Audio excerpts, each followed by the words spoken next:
This is Derek's O'Reilly Auto Parts story. After the third time jump-starting my car, I finally realized my battery was dying. So I stopped by O'Reilly to have it checked. They tested it right there in the parking lot. It was bad, real bad. But they helped me find the right battery for my car and even installed it for free. Now my car starts like new. O'Reilly Auto Parts. The following is a Hoop Ball presentation.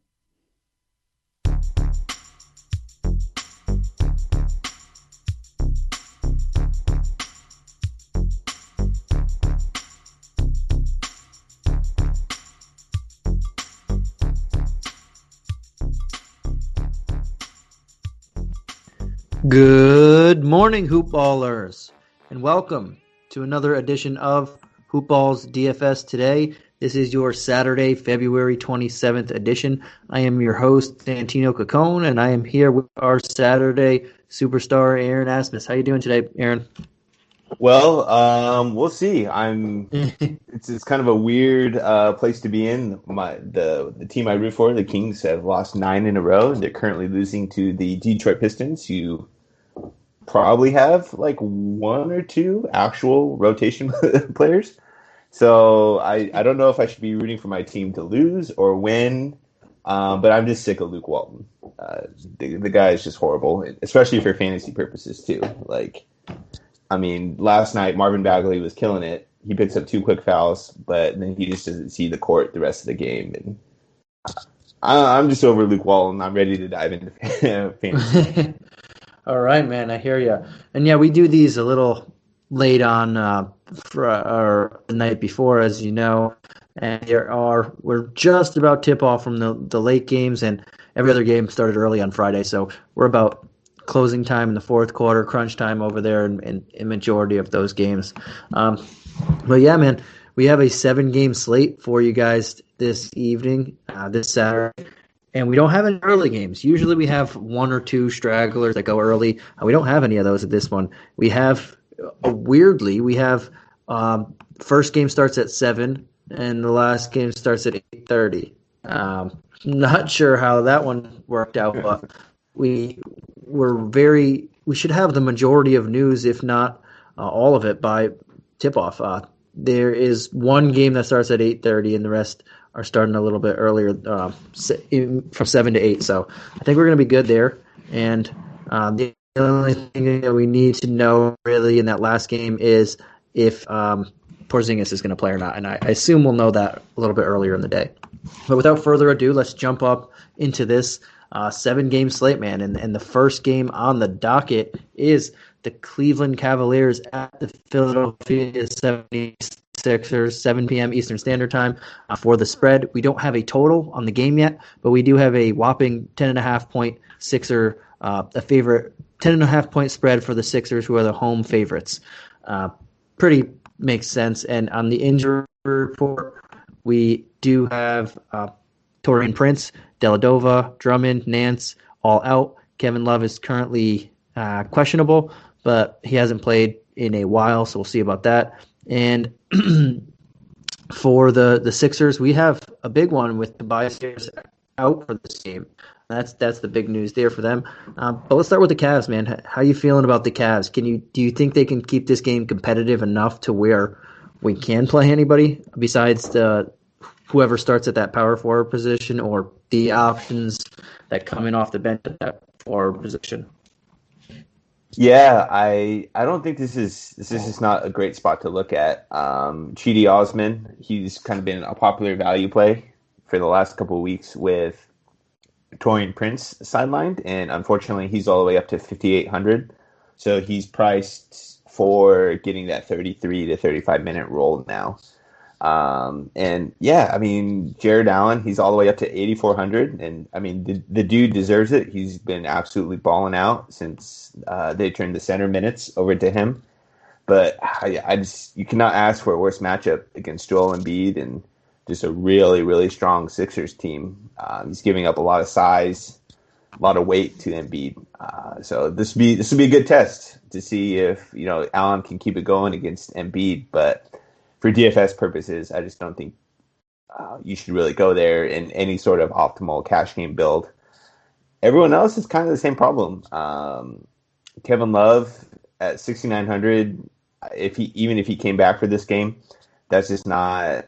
I can't imagine it'd be more than like 20, 22 minutes. Like I assume they'll have him on a hard minutes cap.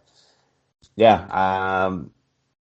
Unless we get some more interesting news potentially, I think we can find better spots. Yeah, and for me, I'm avoiding everybody except if Kevin Love doesn't play, I'll have a few GPP shares of Dylan Windler, Dean Wade, those two guys, maybe McGee, just because Allen probably gets in foul trouble, but just those two guys because this game I don't think stays close at all, even without Tobias Harris. And if it does, it's just be if they can keep it close, it's not going to be because they're scoring a lot of points. It's just going to be a low-scoring game. So I'm not invested on really anybody on this Cavs side except for Wade or Windler.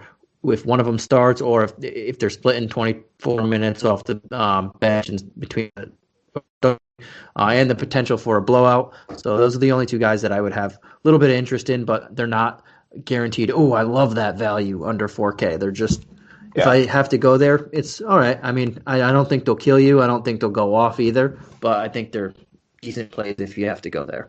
But on the Philly side, we're missing one of their big three, and Tobias Harris was seen saying that he's pissed that he's not included in their big three. They only count Embiid and Simmons, but without him there, a lot of usage fun go around and starting grabs with somebody in this front core, or maybe even Thibault. But where would you be looking at on this squad? Yeah, I think you go right. I think you go right to the big guys, Embiid and Simmons, and the Cavs. You know, I think at the beginning of the year, people were kind of surprised. They were playing really great defense. That's really fallen off. In their last 10 games, they ranked 29th in the NBA with a 122.9 defensive rating. And that would be on pace if that held up over the course of a full season for the worst defensive rating of all time. So that's not good.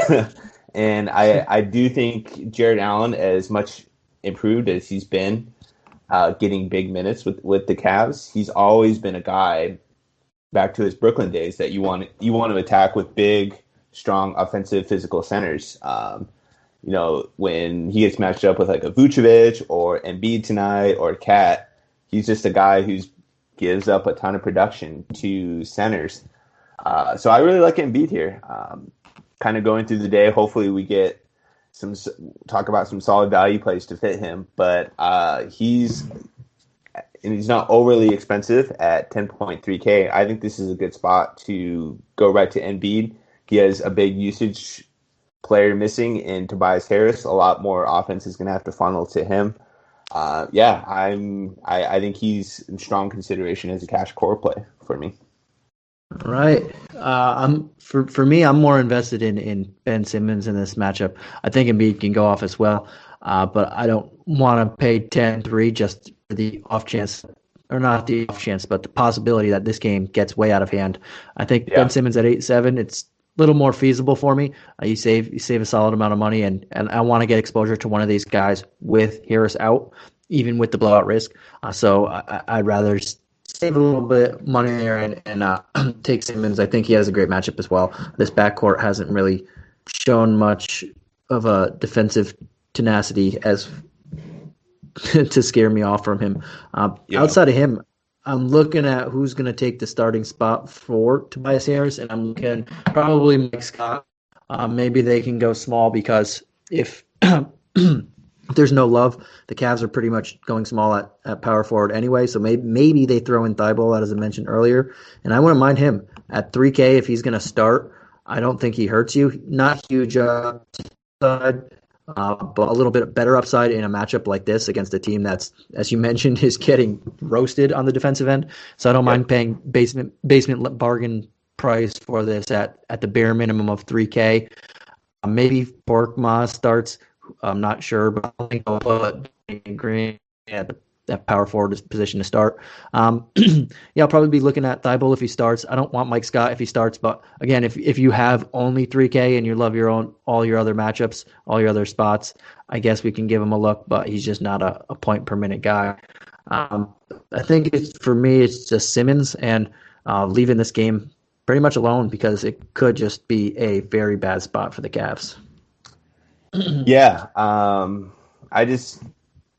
Embiid he's kind of been just on another level for me this season. And when usage guys like a Simmons or a Harris are missing, everything just funnels right to him.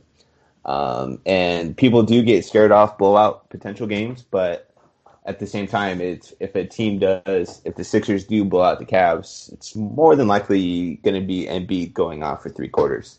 So I try not to get too scared off blowouts when I can. But yeah, let's move it forward. I think those two guys are definite consideration for your optimal lineups. All right, man. And yeah, the next game we have is the Minnesota Timberwolves at the Washington Wizards. We do have a spread for this one, and out of the spreads that we have, out of the 4 spreads, this is the highest total that we have. It's at 235, and the Wizards are 4-point home favorites in this one. For the injury report, people of note on the Wolves side, we have Russell and Beasley out for this one, and on the Wizards side, the 2 people that we already know that are out for a while, Anish Smith, and then Thomas Bryant out for the year, and we have Bertans as questionable. So not really many people step up in that last one for him. But let's start with the Wolves side, and I guess I can dive into this one first. I think that the Wolves have a lot of cheap value here with no Beasley, no D'Lo. Yeah. Fantastic matchup defensively, huge base spot against the Wizards. We don't fully know what Chris is going to do with his rotations yet.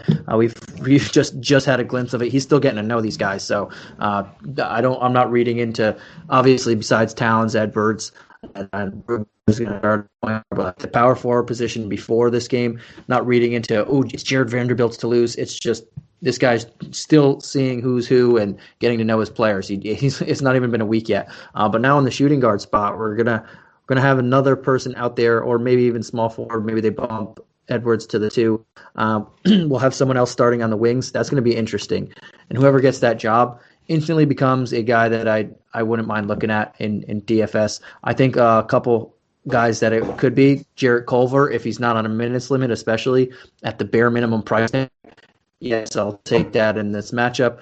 Beasley's has the second most usage on this team right now without Russell in there. Since in the last couple games since Finch came, it's going to be Towns. It was Beasley. All his usage is going to be spread out. So there's a lot to like there. Jordan, he's going to get extra minutes at 39. I like it. Maybe Josh Okogie starts again at the small forward position, 3,500. Jalen Noel at 3,200. The 2 guys that I like the most are Culver and Noel at 32 and 3K. And that's just one of those 2 should start, I believe, unless it's Okogie. And if they don't start, I think they're going to get some decent. I like that there. Outside of the bargain bin basement value type guys, I love Towns in this matchup at 10-1. The Wizards can't stop him, and he's just going to – Finch wants to funnel everything through Towns, and now that there is no Beasley, even more usage is going to be funneled through him. So I am on board, and I will have heavy shares of him. And Ant Edwards, whether he shoots 25% from the field or 35% of the field, he's going to get a lot of extra usage in this one. In a tasty matchup, I can go there too. I just really like this Wolf side. This is a really good matchup for them, and they're missing 2 of their highest usage guys. Yeah, you said it. I think it's all systems go with this team. It's going to be an internal battle between Towns and Embiid, and unfortunately, I don't think we have the value to play both of them. But you can't ask for a better spot for Towns. Seems like he's comfortably going to be sitting around 31 to 36 minutes. I think ideally they'd like to keep him around 33, 34 if they can. And I mean, that's just amazing. In this pace-up spot against the Wizards defense, who doesn't stop anybody, they play at the fastest pace in the league. Like you said, without Beasley and without D-Russ, the importance is going to be placed on Towns to run the offense and have everything run through him. So I think there's definite triple-double upside, which definitely matters on DraftKings. And then going down a little further, I love the Edwards call. I think they're just going to play him at the minute he can handle at this point. What do they have to lose? They're not going to make the playoffs. He's their number one pick. There's no one blocking him ahead of him.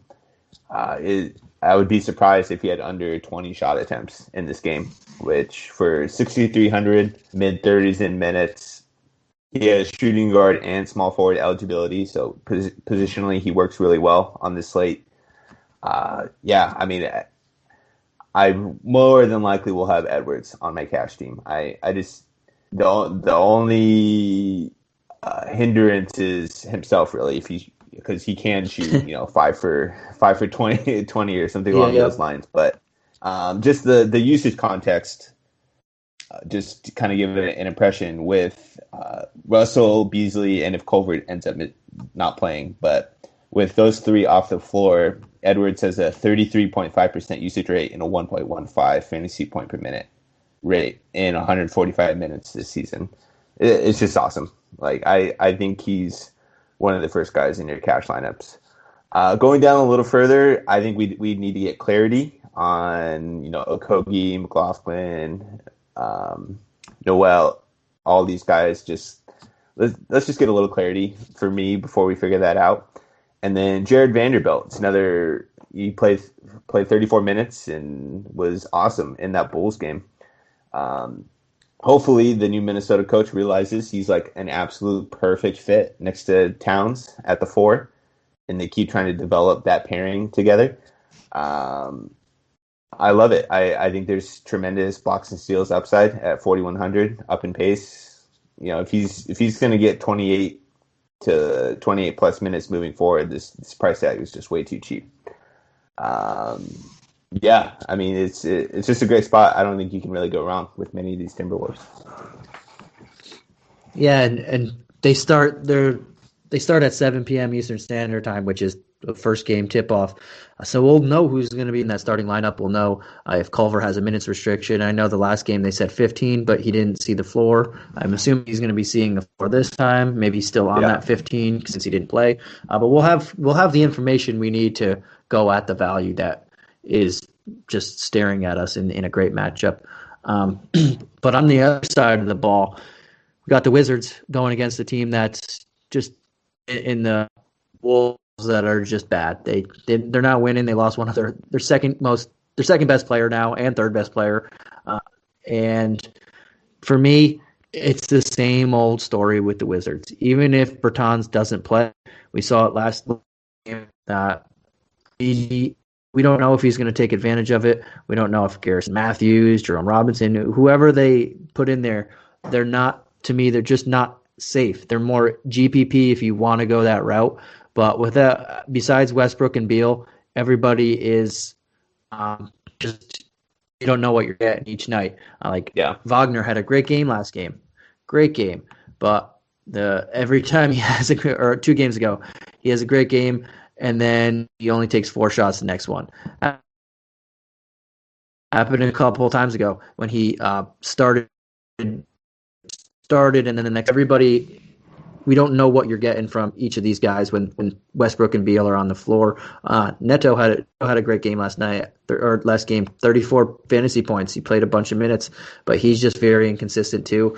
I'll back with a lot of those guys that I like, and then I'll run it back with Westbrook or Beal and call it a day. If you want, both of them are in great matchups. If you want the $700 price saving, take Beal. If you have the money, take Westbrook, who's a triple-double threat most of the time, and especially in this match.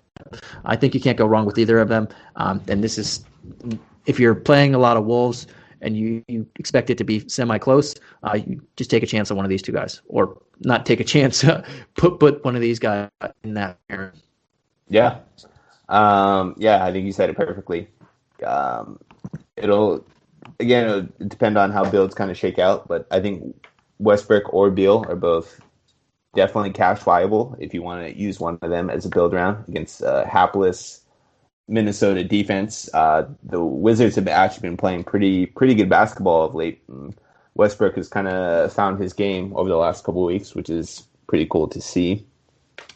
And the other guy, I think, for tournaments, Rui Hachimura, dude is just never leaving the floor. 38, 36, 37, 37.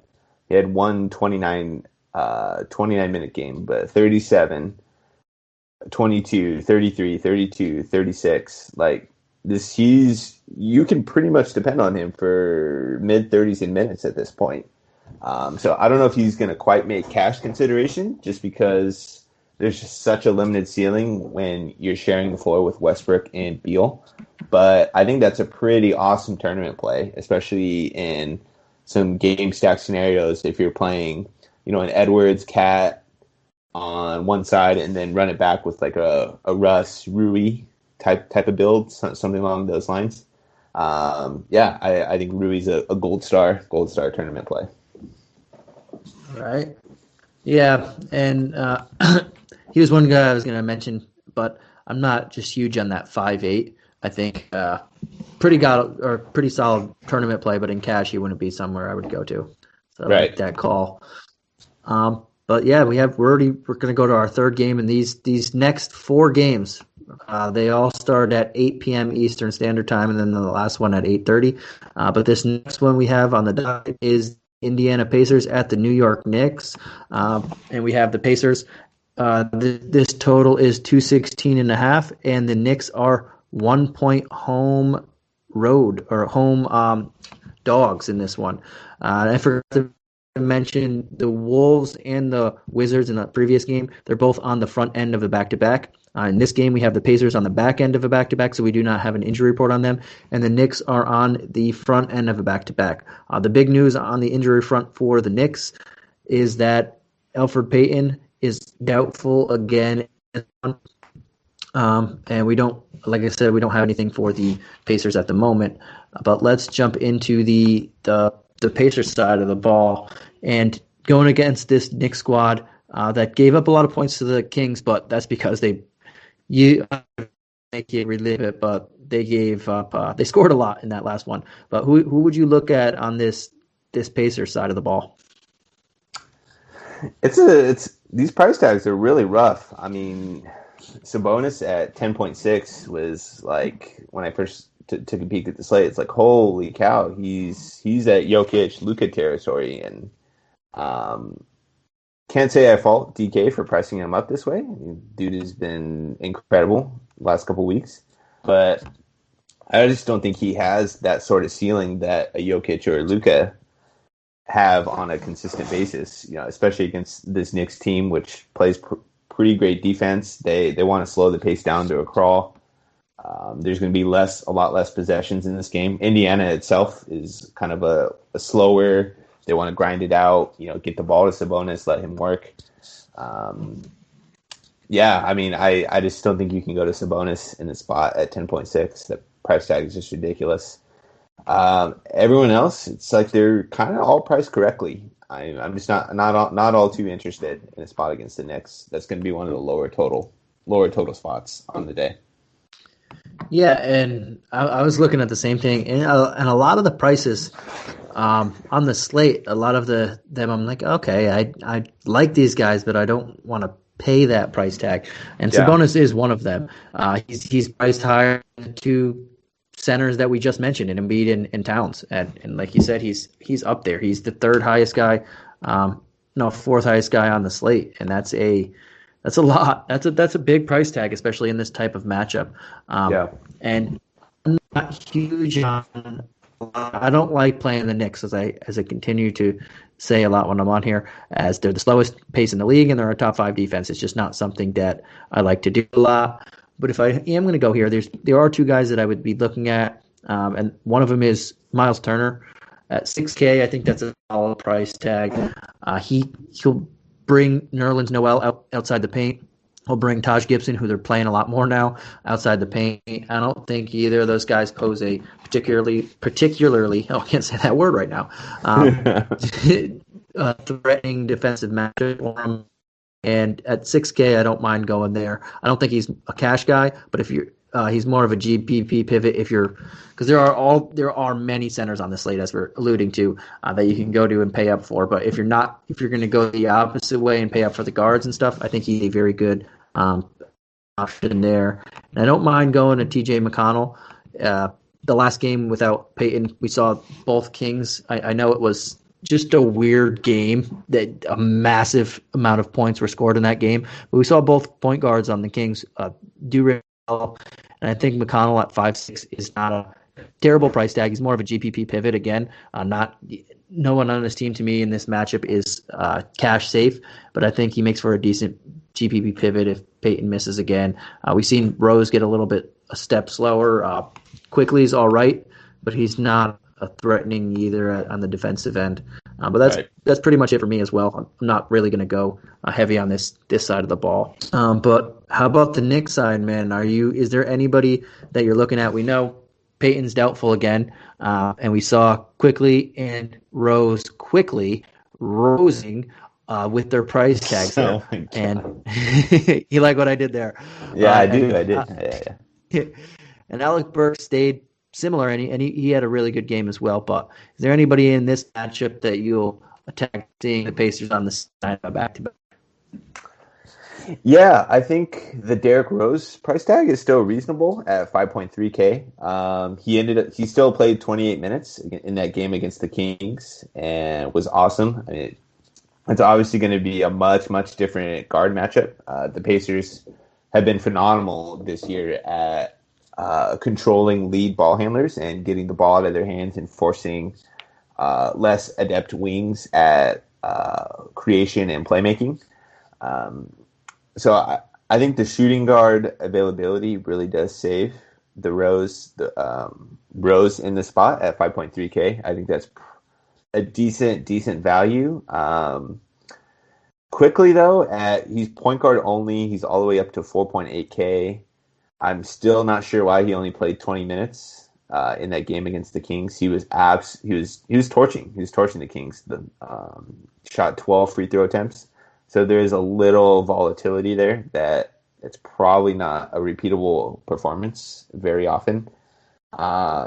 It's just a little rough, 4.8K for him. Alec Burks, again, it's kind of the same thing. He got super hot shooting the ball. Is he going to be able to repeat that against a much better playoff defense? I'm not so sure. So for me, I think it's probably just Rose of those three. I'm still fine paying 5.3K. Yeah, and I don't know if I want too many guys here. I don't mind Rose either at 5.3. I probably won't go quickly with that $700 price tag. It's not the Kings in this matchup. Burks, I don't mind at 4.6. And I think they didn't play quickly so much because he when it turned weird, he went to Frank the Tank a little bit there. And he had praise for this guy the following the game. He liked his defensive tenacity there, and he liked what he brought to the table, and he said he's going to try and find more minutes for him. So them being on the front end of a back-to-back, the only thing with Rose, I know he played already in the back-to-back, maybe that he tries to limit him a little bit, maybe not overexpose him more than 27 minutes or so we can have him fresh for both games. And he brings in Frank to tank a little bit more because first he just does not play quickly a lot. He quickly takes him off the court even when he's hot. So I can't fully trust him there. But yeah, I think Rose and Burks would be the two guys that go here, but it's just not super confident in it. I wouldn't say they're cash guys. They're more of pivots and GPP for a matchup that probably has lower ownership overall on the slate. Yeah, I mean, I think we have a couple other spots we can attack. We've talked about this a lot this season, that our goal needs to be finding, not forcing bad spots when we can avoid it. And this is just not. It's not going to be a fast-paced game. It's going to be a lower total game. These are two really good defenses. It's like let's look at other spots first before we come to these type of game environments. Yeah, we have a couple games that we mentioned one that just looks like it's going to run up and down the court, and there's two later on that look similar to that as well. Let's jump to the second game that starts at 8 p.m. Eastern Standard Time, and this is the Denver Nuggets at the Oklahoma City Thunder, and we have the Thunder on the back end of a back-to-back on this one. So we saw Al Horford sit on Friday. It just makes sense that he's going to be back in for this one. They don't have an injury report out, but Diallo and George Hill should sit in this one. And on the Nuggets side, we have Michael Green, Harris, Millsap all out, and PJ Dozier upgraded to questionable. He missed quite a few games on this lately. Oh, I forgot to throw out the spread there. We do have a total. It is 225.5, and the Nuggets are 7-point road favorites. And I'll jump into the side of the ball on this one. Looking at Jokic, and I see 10-9. I think it's a pretty solid matchup for him. But I'm not going to go there too often. I think there's so many pay up spots for these big men that I don't know how much exposure I'll have. Looking at OKC, not that it's a blowout scenario because the Thunder play everybody very hard, and they're also a slower team. They don't get to too many shootouts, so it's not something that thrilled on for Jokic and then getting 100% plus possessions or so. He's still Jokic and he can still beat that price tag, but I feel a little safer going Towns, just knowing that they're going to be running, and there's not many people on Towns' team that can score the basketball at will. Right. But on this side of the ball, I'm looking at a couple people. If doesn't play again, I think we can go back to Campazzo. I know he didn't do much last game. He's been in a shooting slump over his last two, 1 for 8 and 1 for 5 last 2 games. He made a 3 in both those games. I think if he makes a couple of his shots, he's going to bring back value here. And he played 32 minutes in that last one, and he closed out the game. Those are two big things there. 300, so I feel very comfortable there. Dozier does play again. Dozier does play, and he's not on any sort of minutes limit. He should see about 17 minutes or so. And this guy is a point-per-minute monster, so I think he easily brings back 5 times value if he plays 18-plus minutes there.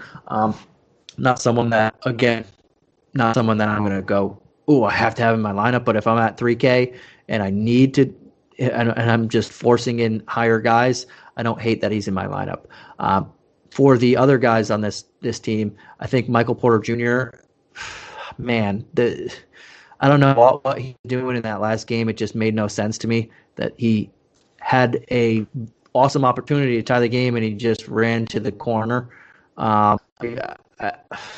want to play him at 6'5". I think this is a good matchup for him, but I don't know where his head's at. I don't know if Mike Malone's going to pull him super quickly if he makes another mental mistake that costs them.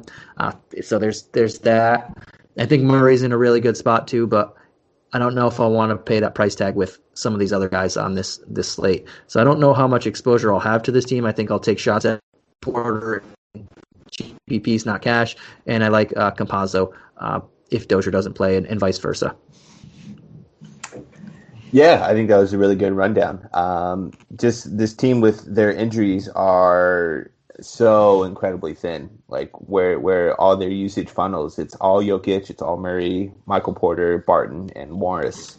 And then Campazzo is kind of the sixth man off the bench. And outside of that, it's just like there's nobody. Like they get a little bit of Hartenstein, a little bit of Zeke Naji, who started a couple games, but hasn't really done anything. So I think you really focus in on that top 6. This is assuming Green, Millsap, Harris, Dozier end up missing this game again. I think you called it with Jokic. Maybe if Towns and Embiid weren't on this slate, we could go here again, but it's a little. You're paying another $600-700 for Jokic. OKC is getting Al Horford back, who's a really good defender.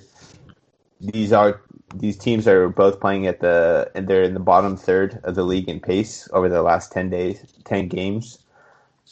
I think you're better suited off going one of those guys, Towns or Embiid, for optimal cash lineups. And everyone else, they're just a little expensive. I'm a big Monte Morris fan. I think he's an excellent player, but he's a guy who kind of has to grind for his value. 5K is still not too bad. He does fit in a shooting guard slot. And Barton just hasn't been the same player this year. Their beat writers have talked about it a lot, where they're waiting for Barton to be the Barton of old, and he kind of just hasn't gotten there yet. So, unfortunately, I think he's someone I'm not necessarily looking to play at this point, even if it's, with really good usage context in this game. He's just not. He hasn't been the same guy. He hasn't been the same, wing creator and really, really good scorer / shooter on the wing. And then Murray at 8,800. Man, it's just expensive. I get it. He's been playing super well with all these injuries, but I don't know. I'm not looking to buy at the top with Murray. I think we can spend our money a little better than going to Murray. Yeah, that's kind of where I am at the same thing there. Then on the other side of the ball, we have the Thunder. We mentioned that we should have Al Horford back for this one. He rested on Friday, so it just makes sense that he's back for this one. On the back end, back-to-back. This is the first time I believe that they rested him on the front end of a back-to-back on the year. So interesting thing there. But I'm not for their side of the ball. I'm interested in Bazley and Dort specifically at 5'4" and 5'2". We know that their front court is beat up. That Green and Millsap are on the injured report, is out on this one. Michael Porter Jr. is not the best defender, and that's putting it very, very lightly. So I think Bazley can take big time advantage there. And Dort, I think Dort has a good solid matchup there too. Barton's looked a little different on his since he's come back, as you mentioned, and he can easily slide up to the 2 as well. And it just seems like one of those games where he's going to get quite a few open looks at the 3. He's very inconsistent, so I wouldn't call him a cash game guy. He's more of a GPP dart throw, and we have a few of these guys around his price tag, so he's not the safest option, but he's one of the options. Probably not going to have ownership even higher than 15%. So that's where I like him there. And I just think Bazley has a very good matchup. Outside of those two guys, I'm not too interested in the rest of the lineup at everybody's particular price tag. I think Shea has a really good matchup, but at 91, I think same thing with Murray. I think there's other higher priced options on here that we can attack in better game environments. O'Reilly. This is Derek's O'Reilly Auto Parts story. After the third time jump-starting my car, I finally realized my battery was dying. So I stopped by O'Reilly to have it checked. They tested it right there in the parking lot. It was bad, real bad. But they helped me find the right battery for my car and even installed it for free. Now my car starts like new. O'Reilly Auto Parts. Yeah, I mean, Horford at 6,400, I think is pretty reasonable for his role, but I'm never a fan of picking on Jokic or playing Jokic, the Jokic defender who's so good at drawing fouls and getting to the free throw line. The mid 5K guys, I think you called that pretty well. I don't know which one to really go though. They all kind of seem like the same play to me. They're reasonable value though. So if one fits your lineup, I'm perfectly okay with that. And the rest of anyone cheaper than those 5K guys, I just think are out of play with Horford. With Horford likely back for this game. Yeah, and it's there's not much to say on that side of the ball at the moment. outside of what we said. But we can jump on over to this next game over here, the Utah Jazz at the Orlando Magic. And if that doesn't, I know you said you're not a fan of going off or of blowouts, but that just reeks a massive blowout to me. We have a total of 217 out of the four, second lowest one or third highest one, whichever way you want to float that one. But the Jazz are 11-point road favorites, meaning if they were at home, this is looking like a 17-point spread. Which is massive. And on the injury report, I forgot to mention that the Jazz are on the back end of a back-to-back, so we don't have anybody on the injury report yet for them. And on the Magic, we have all the same usual suspects that are out for the year. We have Aaron Gordon, Cole Anthony, and James Ennis now added to the injury report for them, and they are out for this one. So we'll start with the Jazz. Can you play anybody on the Jazz? I'm looking at Mitchell's $85 price tag or $100 price tag. I like it. Clarkson, $58. Some of these people, but are you with the? This is probably the most obvious blowout potential candidate.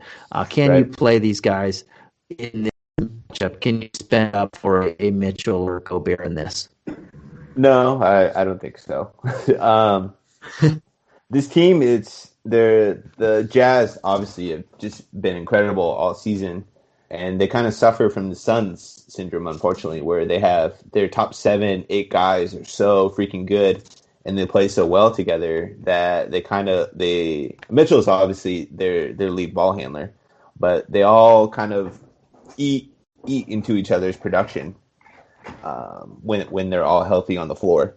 And Jazz games in general, I'm looking for games that can be really competitive, where I know I'm going to get full run out of these guys, because I think you need it if you're going to play any of them. And there isn't really a great value with any of their lead rotation guys. Gobert at 7.4 I think he's just kind of always eternally a tournament play, because he just never seems to move from that mid 7K tag. And he's a guy where he's 15, 20, and 6 blocks and steal type upside. It doesn't really matter the matchup. So I think you can go there in tournaments pretty comfortably. Mitchell, 8.5. No, I think I'd rather go Shea. I think I'd rather go Murray in kind of this mid to upper 8K range.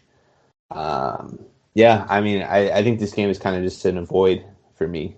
There's the two next ones we're going to talk about, I think, have quite a few more options to play. Yeah, and I do like Mitchell. I think it's a great matchup for him, but I don't know if he would be more of a GPP guy to me. In cash, I can't trust him to play 30 minutes. This is just, as great of a matchup it is, it's just too easy for the entire team for them not to run up the score. And as we're talking right now, the Jazz are just lost the front end of a back-to-back to the Heat. They lost by 8 points, so it's one of their first losses in quite a while. They barely lose these days, so I don't expect them to come out off, and I expect them to start up the scoreboard on the Jazz or the Magic fairly quickly. If you're going to go here, I would take GP chances in the backcourt with Clarkson, Mitchell, or Bogdanovich at 5'8", and 8'5". But yeah, it's very hard to play any of these guys in cash with any confidence that this game's that any of them will play in the fourth quarter. Yeah. But flipping on over to the Magic side, same vein, can you play any of these guys? I know without Ennis, but we're going to have another starter as well. That's just they're running out of healthy bodies to play here, and we do have a lot of value. But can you go there? No, I don't think so. Like, why? It's a 7-game slate. We have plenty of really great game environments, the Minnesota Washington game has a lot of guys priced around this range, where I'd much rather go to that game environment than this one. Like you said, I think this is the most likely blowout game of the night. I think you can take stabs here if you want to in tournaments because it's all going to be low owned, I guess. But in general, I don't like playing a play just because he's going to be low owned. I want more factors than that. So no, I don't think so. We can do better. It's a good enough slate. We can do better than going to this game. Yeah, and I think we can do better as well. And if you are going to take low-owned shots in GVPs, I guess Okeke, Bacon, Mew, Randall, all of these guys we can take a shot at, but we will have better value. And one of in that Minnesota team, and even in this next game with the Spurs just possibly down to 9 healthy bodies. So not many shots there if I do take any shots. Yep. But yeah, let's jump on to the sixth game, and this is the last game at 8 p.m. Eastern Standard Time. We have the New Orleans Pelicans at the San Antonio Spurs, and we don't have anybody out for the on the Pelican side that matters, and on the Spurs we have a ton of people. We have Rudy Gay, Keldon Johnson, Derek White, Devin Vassell, Quandre Witherspoon, all out. DeMar DeRozan questionable, LaMarcus Aldridge questionable. Most of the team, they might only have 9 healthy bodies, but we will see. Let's start with the Pelicans. I'll start with them. I mean, everybody's kind of in play. If you think this game stays healthy, this is just a super fast game environment. The Pelicans have been pushing the ball immensely lately, and they're not playing any defense. They have, I believe, a top 5 offensive rating since in the month of February, and the worst defensive rating in the league, or bottom 3 defensive rating in the league. So they're going to run the ball. If the Spurs are scrappy, even without all of their all these like integral guys, if they can keep it competitive. I mean, Zion's in play at 8-9. Out of the other guys that we mentioned, I feel super, super confident with him going there instead. Brandon Ingram, if you wanted a little bit cheaper, 8-3. Lonzo Ball might have the hardest matchup against Murray, or Steven Adams does, because Pirtle's awesome at on the defensive end. But Lonzo Ball at 6-7, don't hate going there. Eric Bledsoe, if you just want cheaper exposure, same with Josh Hart, cheaper exposure at 5-1 and 5K. Don't mind going there. I think there's a lot to like in this game that I will go to in both GPPs and cash. Just a matter of who fits in my lineup at their price and position. Yeah. But all those guys are in play for me. Yeah, I think that's a great point with Zion. And his profile this year has been a lot like Sabonis, where his ceiling isn't amazing, where you're not going to get a whole lot of like 60, 65-point games out of him, but you're not going to get a whole lot below 40 either, which is a really good profile for a cash game play. And we are, unfortunately, I think this is the most expensive he's been this season at 8.9K. But I think it's still a pretty good spot for him. Just Pirtle is a really great rim protector, but he's not a guy who can stick with Zion if they do some small ball with Zion at the forward. And the power forward defenders for the Spurs are, it's Trey Lyles, Luka Samanic. I don't even know, even smaller ball guys than that. Like, none of those guys can stick with Zion in the post. So I think he's a great option for a cash game play. The rest of the guys, I mean, I think you can do it. Lonzo up to 6.7. They're all kind of just a little priced up for me, though, unfortunately. But I think it's been great to see Lonzo getting back to the mid-30s minutes, and I feel like around this time last year, he was really starting to find a groove and be the lead ball handler, getting mid-30s minutes and really producing. And he's done that, the last 10 games or so. So I think you can go there. if you're looking for exposure to this game, Steven Adams, I guess. I'm not a big Steven Adams guy at this point. You're just kind of hoping he gets to the double double with, if he can grab 10 and 15 with a block or two.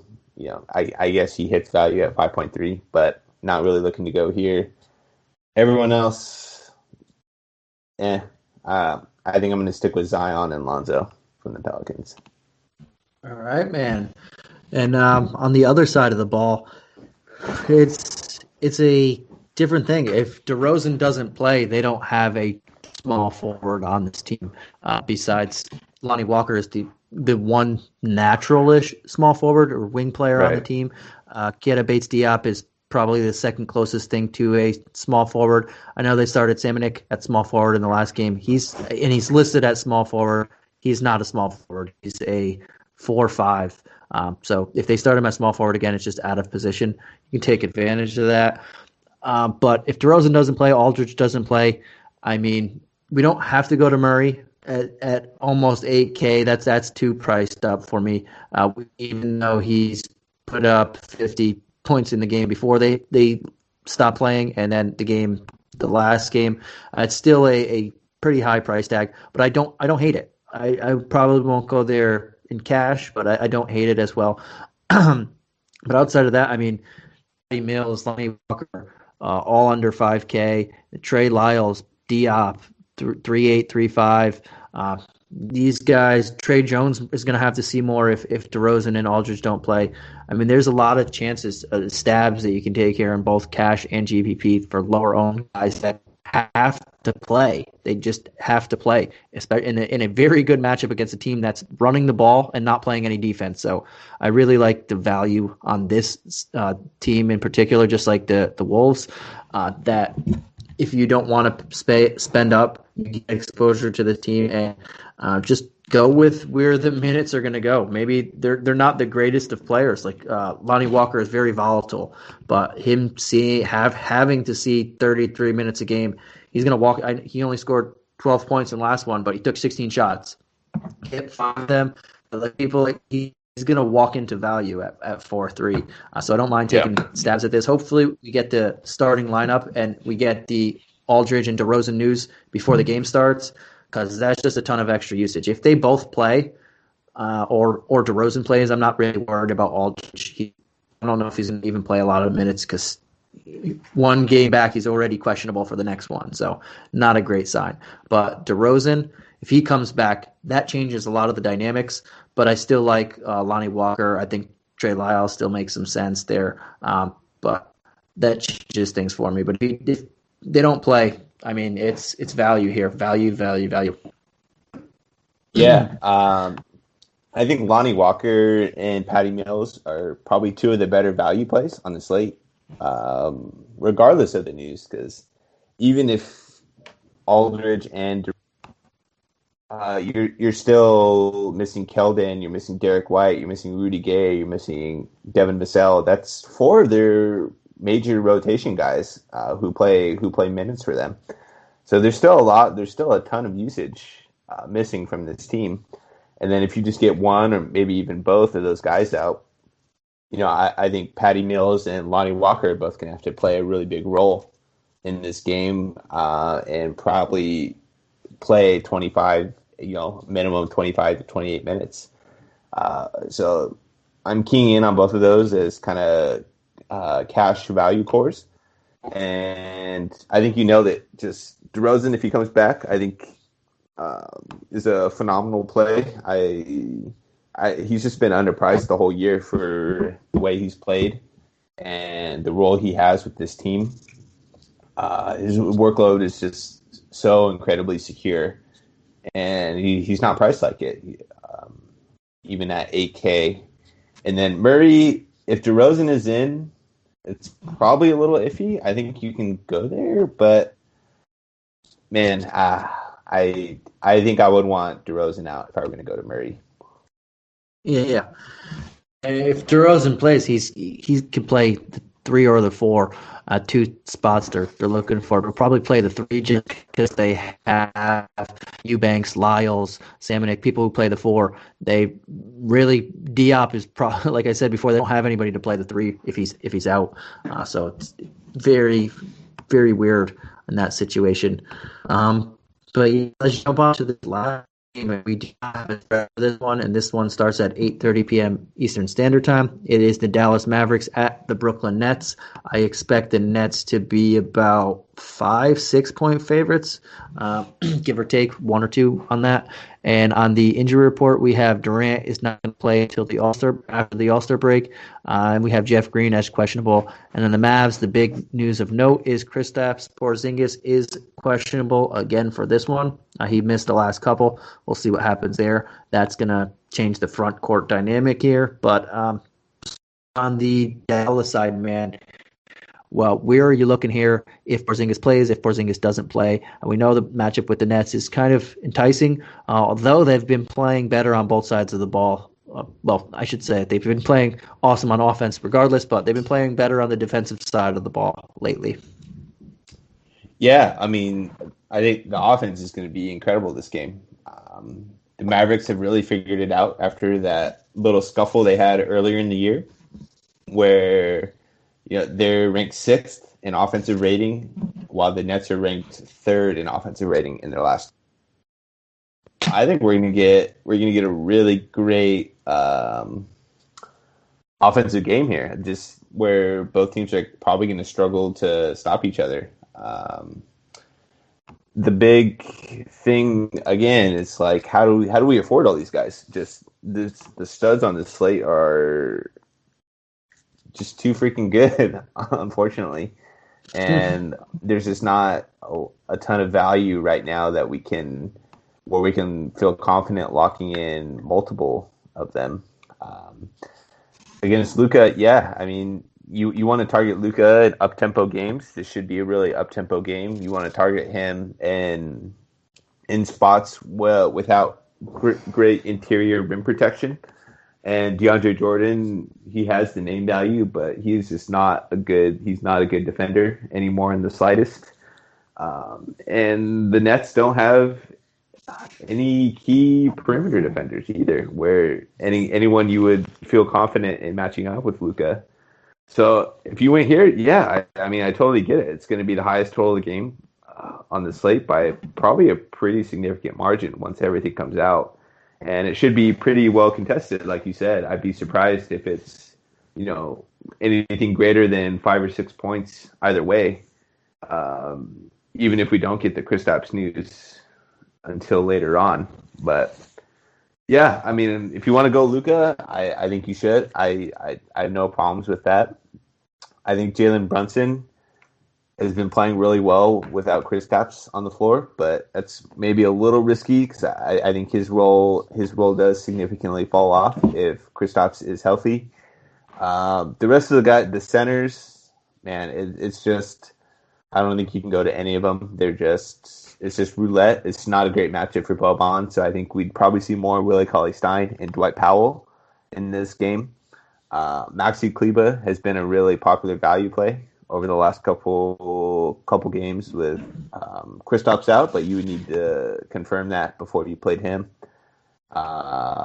Tim Hardaway Jr. has been decent off the bench, but he's all the way up to 4,900, so you're kind of paying pretty close to full price tag for him.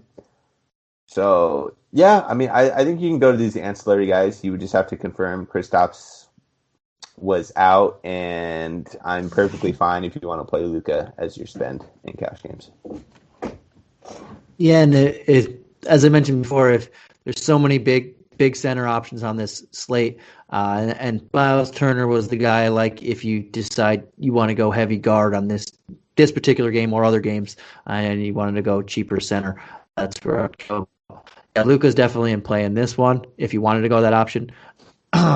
It's the Nets, and they're going to be in a shootout here. If Porzingis doesn't play, he gets a usage bump, and so does everybody else a little bit, as obviously. If Porzingis does play, he's still in play here, but Porzingis would knock out the people that are taking stabs at Kleba, Johnson, Cauley, Stein, Powell, Boban, whoever Carlisle decides he wants to start in this one. I don't mind taking shots at the starting center and if you have to go there. I'm not too interested in doing that because there are just so much rock steady guys at center in this slate that we know are going to produce. So I don't want to take too many shots with these guys that are they're all volatile. We don't know who's even going to start on a game-to-game basis at the moment with Porzingis out. But if Porzingis misses, I think for me, the people I would look at are that mid-tier guys like Finney Smith in this matchup looks pretty solid to me. I know you mentioned Hardaway. I think he gets quite a few open shots in this. I don't mind looking at those guys. Brunson's been pretty well. I just don't know if I want to go there. I think there are some other guards around that 5K or a little higher than 5K that I feel a little bit more comfortable with.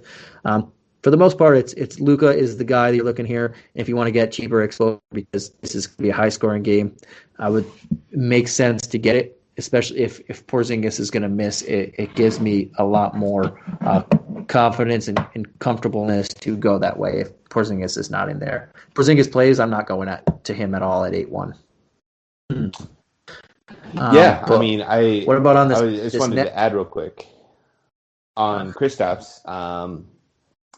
I think if you key your lineups towards this late game and Kristaps is in, I think that could be a really phenomenal tournament play. With Kevin Durant out, there's just no one on the Nets. Who's it going to be? Jeff Green, I guess, checking Kristaps. So he's questionable too.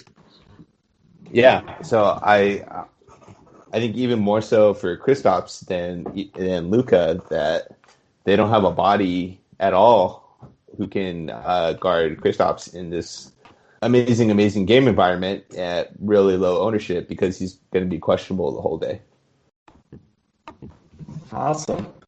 And that side, man, knowing that we don't have Durant, Jeff Green is questionable. What are you looking at over here? The big who besides the big two, because they're obviously always in play. Who else would you be taking stabs at over here? Yeah, it's tough. If we didn't have I think we've talked about 5 or 6 amazing stud plays where James Harden against this Dallas Mavericks defense that while they've really figured it out on the offensive end, they ranked 26th in defensive rating over the last 10 games. So there's still basically every game for them has been a real shootout, and Harden has really gotten comfortable with the Nets. I think he's won. Was it Player of the Month or Player of the Week, something like that recently? I believe he had the week. Player of the Week, yeah. I think it's. I don't know. I think all of these guys are.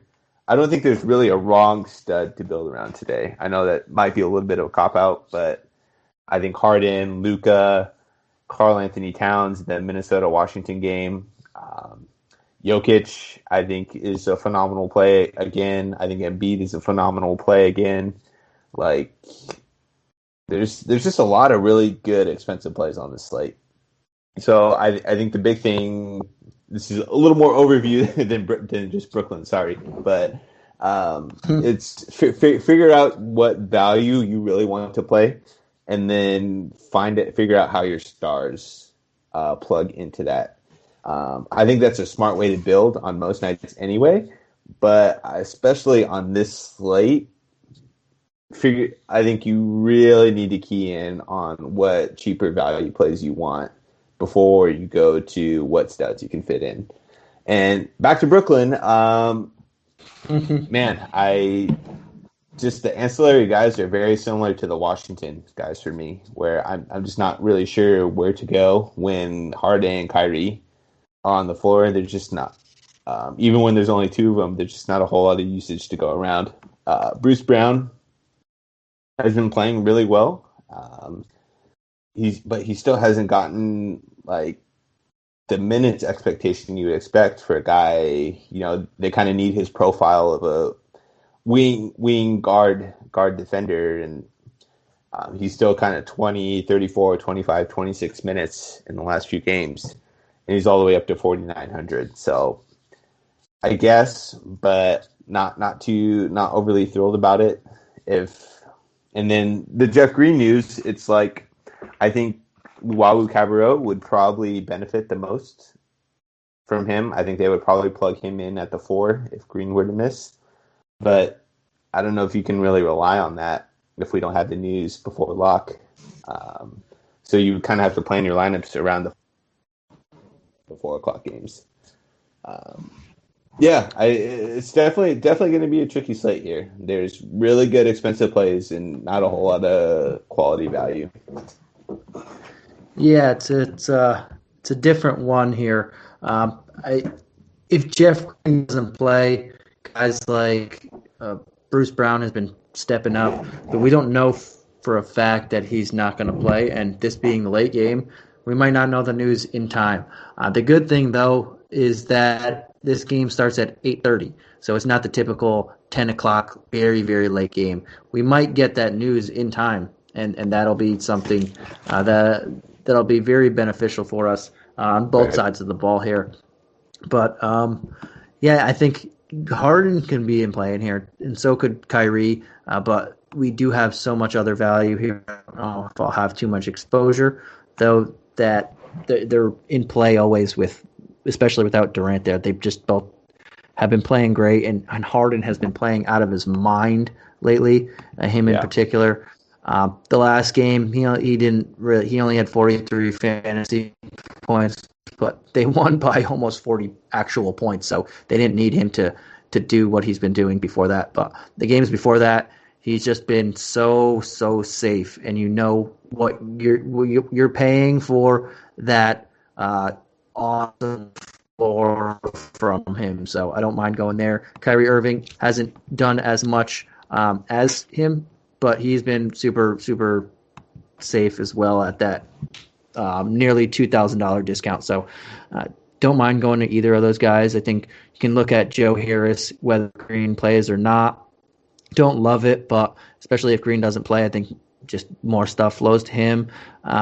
Without Green there, maybe you get a little bit of Claxton at 32, but I think there's so much value here that I don't know if I don't really want to attack these lower end Brooklyn guys at the moment, because we do have other value in other spots that are more that we can not necessarily bank on, but we know that they're going to be the minutes are going to be there, and the less volatility because there's just so many other guys missing. But if we do have full news, then things will change. And as always, that's why the Discord makes so much sense, because that's where, as news roll in, the hour up to lineup locks and all that stuff, the day of news comes in, we can see where a lot of the value starting to come from, and that's the best thing and the most important thing about DFS outside of that early look and whatnot. Yeah, you said it, man. The Discord has been, I think, the best resource by far that we've added this year. And there's only, we'll keep saying it every week, but there's only so much we can do on these, the podcasts and, the article that we have up in the morning. Because we can't react to the late news in real time. So I would recommend, if you have, the DFS pass, 30 minutes, an hour before lock, kind of get in the Discord and make sure you're caught up on all the news and everything. All right, man. And before we head on out of here, is there anything else you want to add to that, or you think we hit everything we needed to do? Yeah, I think one thing maybe I'll mention just about my own DFS play is I've been kind of going through a little bit of a rough patch just in the last couple of weeks, where getting a little unlucky with injuries and just kind of losing 2v2s, and just been really, really frustrating overall. And I imported all my results, though, from this season and kind of took a look back at everything and saw, hey, I'm still at 7% ROI. for the year, even with this really disastrous stretch in February. But that's about where you're going to be as a cash game player. Like, you want to be in that 7 to 10% range, and that gave me a little more confidence back, because it's just like, hey, even though I'm still going through some bad results and bad outcomes, I'm still positive for the season. I'm still playing really well overall, and you got to take the long term approach. You got to get out of the short term mentality of, oh man, I've lost 5 games in a row, but hey, how am I going to perform in the next over the course of 150 slates? The losing the 5 in a row doesn't really matter if you focus on how you can perform over 150 slates. So just something I thought I would share just about my own personal DFS play, and I think would be helpful for especially a lot of the newer players we have on the site who get discouraged if they go through a losing streak. It's like, hey, keep your head up, keep playing well, keep good roster building principles and good bankroll principles, and you're gonna end up on top by the end of it. All right, man. Awesome stuff there. And and give us we'll see you guys tomorrow, I believe. Chuck and Mike will be on here tomorrow. Aaron will be in the Discord, and we'll be ready to help you guys get on a winning streak, whether you're winning now or not winning. But thank you, as always, for tuning in, and we will catch you again tomorrow.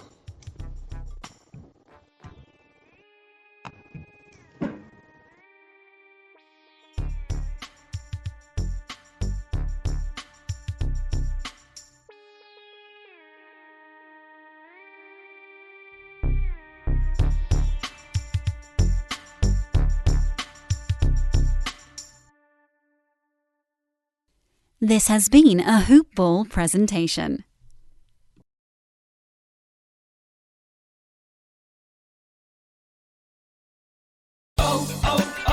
O'Reilly. This is Derek's O'Reilly Auto Parts story. After the third time jump-starting my car, I finally realized my battery was dying. So I stopped by O'Reilly to have it checked. They tested it right there in the parking lot. It was bad, real bad. But they helped me find the right battery for my car and even installed it for free. Now my car starts like new.